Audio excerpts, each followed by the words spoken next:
Hey guys, Matt, IronTrap Garage, and we're gonna start doing our kind of monthly, maybe, or more, our vlogs we do. It seem to be kind of popular. We call them like a week in the life or day in the life, whatever you wanna call it.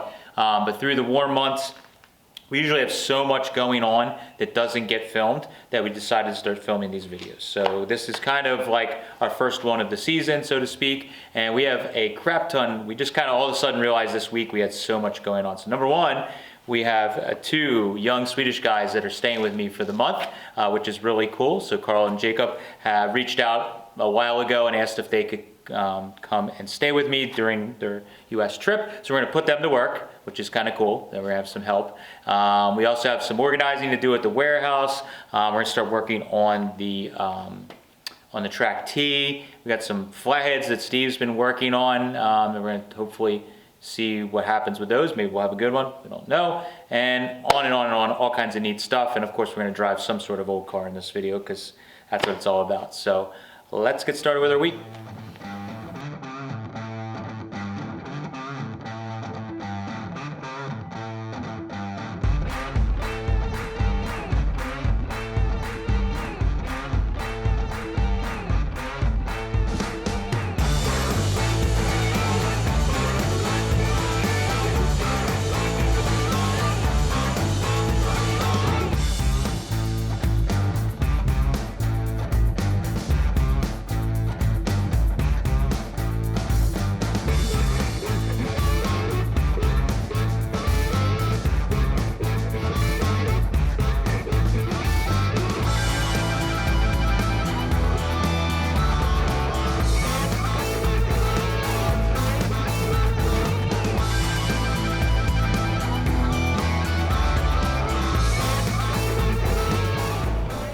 That dude's like, what the hell? I've been hanging out here forever. I went to sleep in Virginia.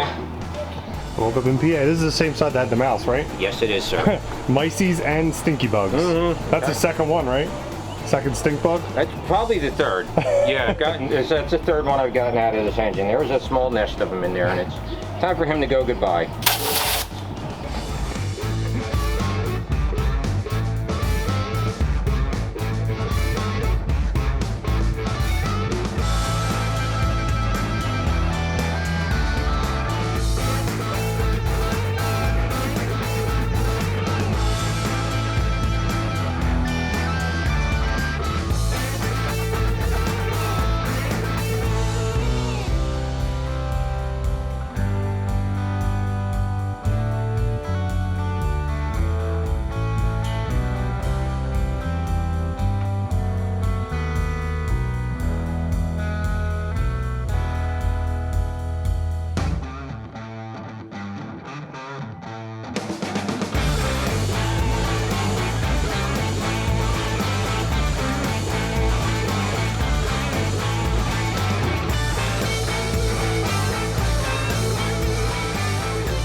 You ran it at the...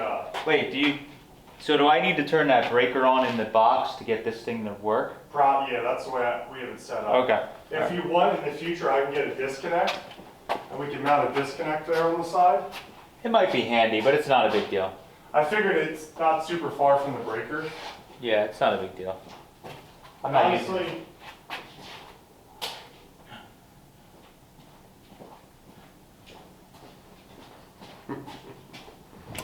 Oh! did it light up? The fan isn't on. It might not kick on. Did you have to like set something on this one to... Yeah. My least favorite thing. Ready? Sure. Working. So this is gonna ramp all the way up? Yep, that's at 60, right? Or no, I gotta adjust it. Hit stop real quick. Well, let's see what that does.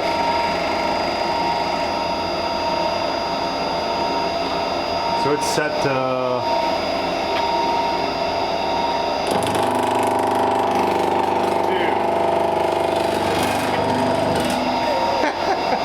Now it's set to 10 gauge. Oh, is it? Yeah. So 18 gauge. Can you adjust it while it's running, or do you need to shut it off? I don't know. Probably need to shut it off. But I could speed it up. It's only set to 50. I can adjust it to 60.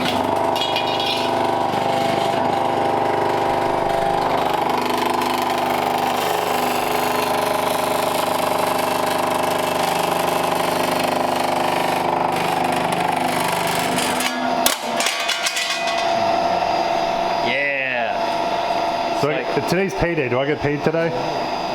Did I earn my pay for the week? Yeah, you get Steve's pay too. All right, so just gotta adjust it so it runs a little bit faster. It's at 50 hertz, but we'll get it all the power. This is fine. That's real. I didn't expect that to be much louder. What's nice with this, you can cut shapes. Yep.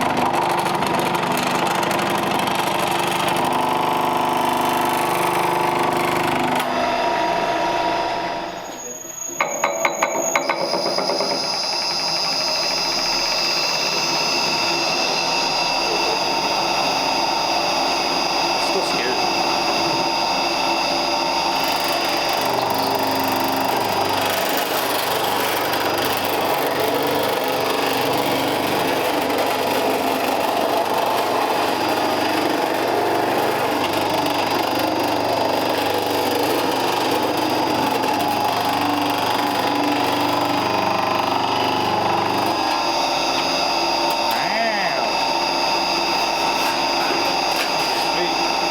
Wow, that is like legit.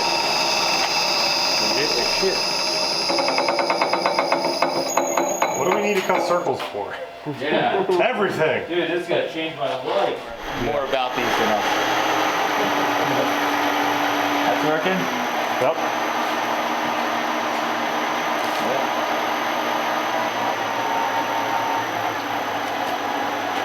So really, you could just put it at a speed that you like and never even have to change the gear reduction. Just Yeah, that would be the idea, is just use it on this. the only time you really need the gear reduction is when you're doing If you're outside the realm of, well, if you're going to be cutting threads, you have to set at the right. yeah, but you don't know what this, But if you turn it all the way to 60, that'll be correct. yes, okay.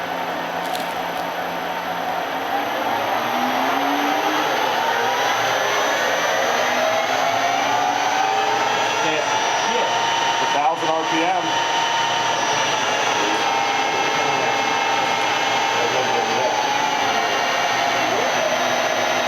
So the only thing we have to do before you use it is level the bed, right? Now, can you just start it with this in gear, you think? Oh, maybe. Yeah. Okay, cool. That's how it's curious. Yeah. It's spinning now, that's forward. It's spinning towards us. Now If you go the other way, then it's backwards. Yeah, I would say.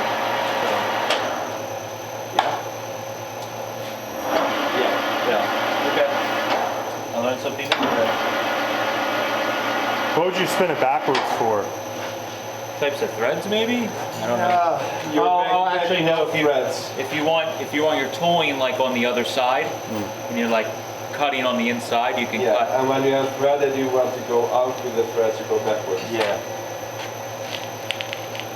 I'm nowhere near ready to cut threads. No. But before you use it, we should make sure the bed's level with the jacking bolts, right? Yeah. Yeah. I definitely never cut threads. Fresh oil job too? Yeah. Curled up. You're gonna be cutting circles and machining stuff in no time. Yeah. You're ready to. Do a circle on the Pullmax. You threw it outside.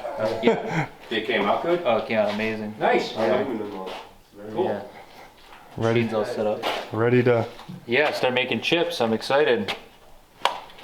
Cutting and shaping and Do doing all kinds of stuff. Yeah. 2 more drives successfully Stinks I installed. don't have any projects to build and use these tools on. Yeah, I mean we gotta come I'm up with out of something. car projects to Yeah. use these machines on. Sweet. This thing is like new. It's pretty crazy. It is very much. Very big one on these. So the chunks can fall Yeah. Oh, Yeah, just getting everything glued up and trying to get all the surface rust. You know, We were dodging rainstorms on the way home with this. I too. think the machine also sat unused for a little while. Yeah. You could tell it was very well cared for. It was just a matter of. All right, so we talk about a lot in the videos with the things that are said about flatheads that are most definitely not true. A lot of times you see flatheads for sale, and I shout about this a lot, that people charge a lot of money for engines that have a lot of hopes and dreams and folklore behind them. So sometimes we have good luck with flatheads. This is one of those times we do not. So if you guys remember in, I don't know, it was maybe before I went to Australia, Yes. we went to Virginia, and The lathe. yeah, we got the lathe and a bunch of 40 Ford stuff, and really nice gal there was selling some of her father's stuff. We bought a bunch of engines, and of course, like always, you hope that they're good. They were in a barn. This is one of those instances where somebody will be like, oh, they gotta be good. The guy put them inside in the barn, blah, blah, blah. So the 37 engine we got, fantastic. We got that running right away. It's actually the engine that is in Mike's Cabriolet, which worked out really nice. We got what, three other engines, and we're not having very good luck. So number one was the one. Oh, where's the bend piston at? Is that over there? Yeah, number one is here. So Steve took it apart. I think we were in somewhere. We were traveling. Pacific Northwest. Yes. Steve texted me, and he's like, "Yeah, there's a problem." So we thought the last rod in the engine for the Frankenstein engine was the worst. This one was worse. This was hydrolocked and bent multiple ways. It actually, the skirt of the piston kissed the crank, like the counterweight, and which was bad. So Steve got all taken apart, and then after started cleaning it up, noticed that it also scarred the bottom of the cylinder wall, which is a total bummer because the engine was a 40 Ford engine that was standard bore, and never been bored in what the Crank was never cut. The crank was never cut on it too, which is kind of crazy. So that one we put to the side, emptied it out, put it to the side, and since it's never been bored and the crank's in decent shape, that's a good candidate to send away, get Magnaflux, get pressure tested, and get rebuilt into a kick-ass hot rod engine. But this was one that looked okay from the outside, but not so much. So we're gonna have a nice selection of those. Second engine, Steve's gonna have to kind of remind me here. Second engine was Stuck. Yep. Stuck. This was the engine. If you guys follow our Instagram, and if you don't, you should. Our main Instagram at IronTrap. I post funny stuff that happens during the week, or just things going on, or cool photos of the cars.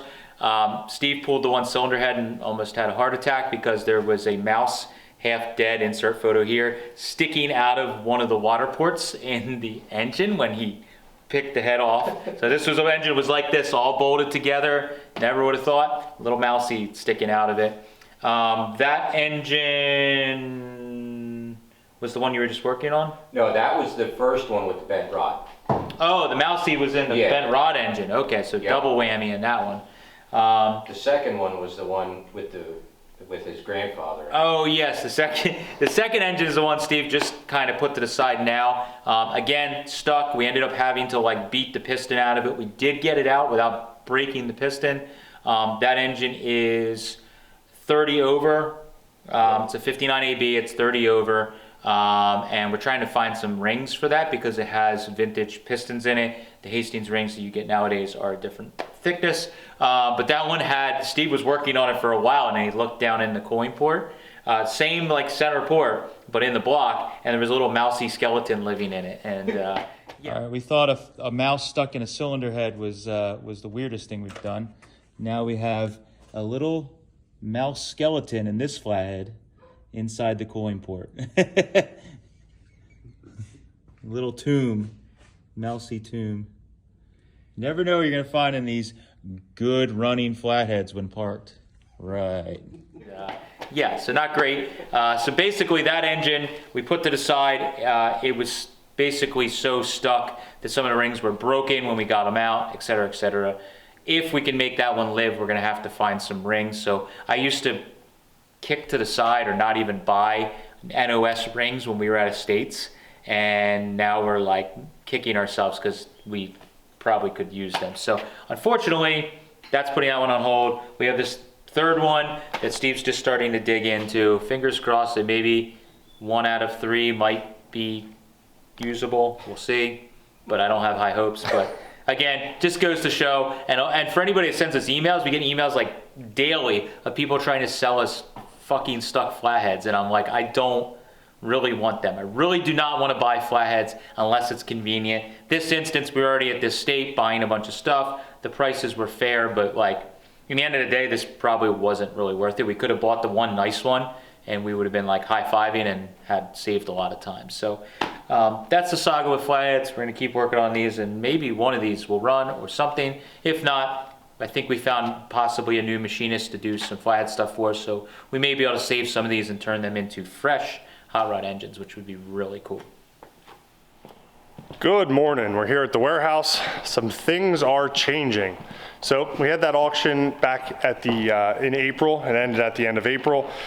We cleared a lot of space in the back room behind us. Matt and I came to a realization that we could move just about everything we had out here into the back room, reorganize a little bit, save on some square footage, and save us some rental. So we've been going through a bit of a purge as well. All this pallet racking's down. I got to move some hubcaps and some odds and ends, but for the most part, majority of the stuff that is organized has been moved, and we have been scrapping. How many rears did we scrap the other week? 5, 6? At least 5, yeah. We had at a least bunch 5. of junky rears and front axles that were just junk. So we're going through today, and we got our last little run of stuff, and hopefully by the end of next week, all of this will be put away and organized back in here. So I'll take you guys in here real quick. Gonna move my shipping station into here. Some of our keeper stuff's in here, Chevelle parts, Matt's pile of LaSalle transmissions. And then in here, we've reorganized a bunch. So I got all the headlights and taillights in here, wheels, tires, and hubcaps. This is all gonna be organized the same as like Model A to 40 parts. Transmission stuff didn't change. But we've been reorganizing to better utilize our space, clear out some junk that we've had for years, and get better organized so we can get more parts listed and for sale.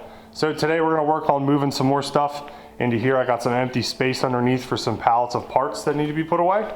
So Matt's on his way over as well. I got Steve and Jacob here, so we're gonna get to work organizing some more stuff, scrapping some stuff, and hopefully by the end of the week we'll be pretty well organized.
Dump them out.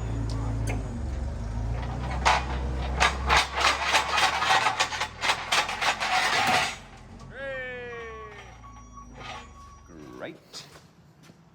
I think we need a strap. Or 7. We could have put some in the Roadster pickup. We could have. Yeah, I don't want to get a flat tire. Yeah, I know. Yeah, that's a little excessive looking. Yeah, Luckily, we're just going across town. They ain't going nowhere. That's for sure. My back hurts just looking at it. might need it. It's actually pretty easy to unload.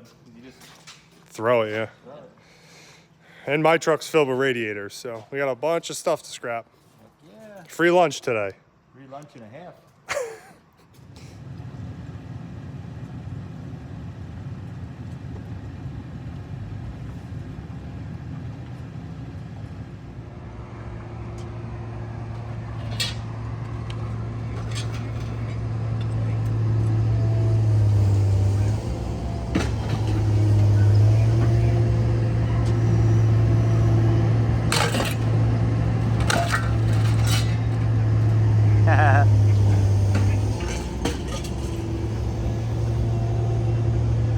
We'll get the rest. Thanks, man. All right, so we got a bunch of stuff that everybody's loading up to take to the scrap. While those guys are doing that, we're gonna hop in the Roadster pickup, take a little drive out to a local auction that's happening this weekend. An old racer that I used to buy stuff from passed away, unfortunately, and they're having an auction and a preview. So we're gonna hop in a little Roadster pickup, take a nice drive through the country, go check out his place, see what kind of stuff we see, and make a decision if we're gonna go to the auction this weekend or not. So let's take a little road trip quick while these guys are doing some heavy loading.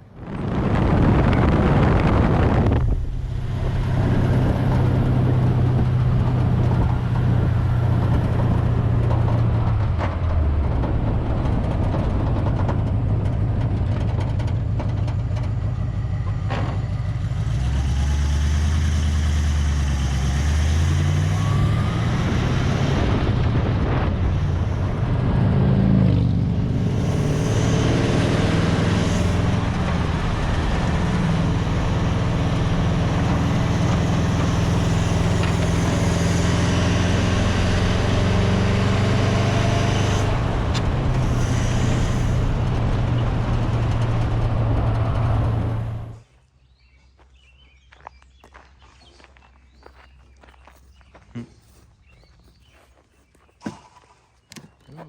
1919 Packard. At some point he had one of them.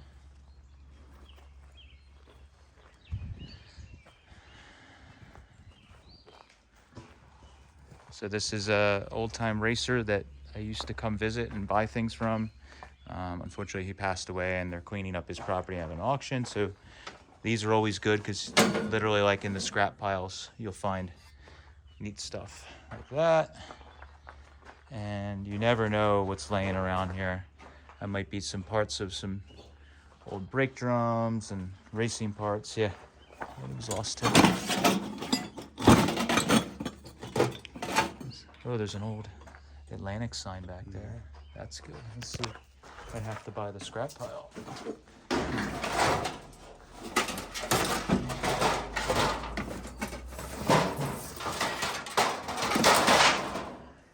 Oh yeah. Yeah, and there's some old early Ford brake drums and probably some quick change parts fit in here. Joe that owned all this stuff, he did a lot of racing and welding and fabricating, so there's all kinds of leftover stuff from the early days. I used to come and buy like wide 5 wheels from him and all kinds of stuff, but oh, a propeller, yeah. Never know what you're gonna find. Oh yeah, an old steering wheel. I'm sure under this pile there's probably, oh, there's a quick change right here. It's a quick change center section in the scrap pile.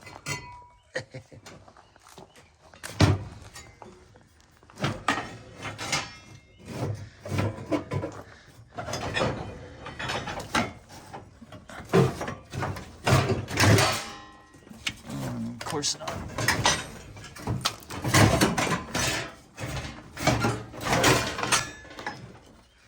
Oh, that's okay. It's a big one, I think. Old Schaefer aluminum flywheel mixed in on the scrap pile, distributor, all kinds of stuff. Oh yeah. Toolbox Yeah, if you need an old, full of tools, maybe? probably. No, thank you. Big saw blades there for sawmill. Here's some of those chainsaws.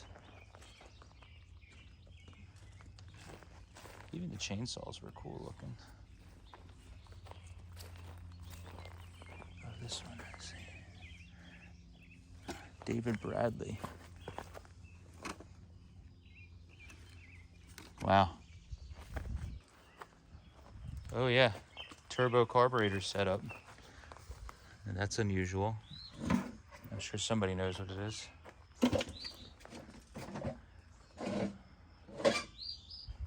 Oh, what's this? Village of Pikeville. That's a tiny little, not even a town near me. But there is, I saw here, early Ford transmission.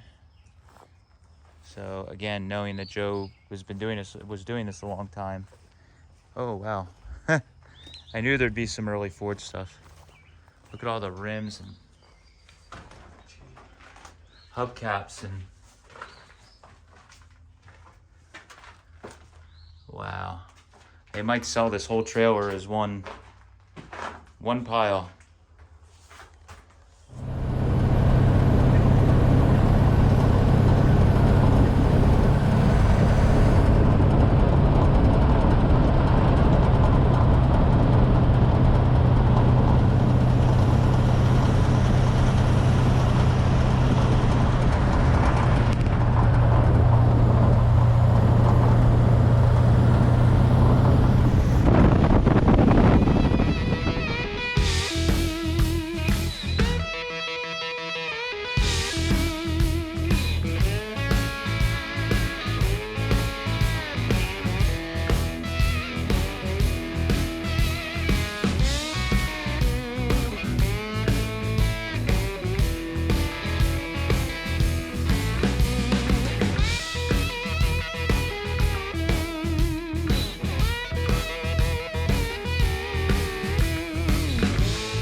All right, so we've been doing spring cleaning for like a while. Since the auction, basically. Since winter almost. We've started doing a spring cleaning. If anybody noticed, we had a big auction and we did online with our friends at Cabin Fever Auction Company where we sold a ton of that leftover GM sheet metal, kind of blew it out to other dealers and whoever. Hopefully people could make some money and also maybe make use of some of that stuff.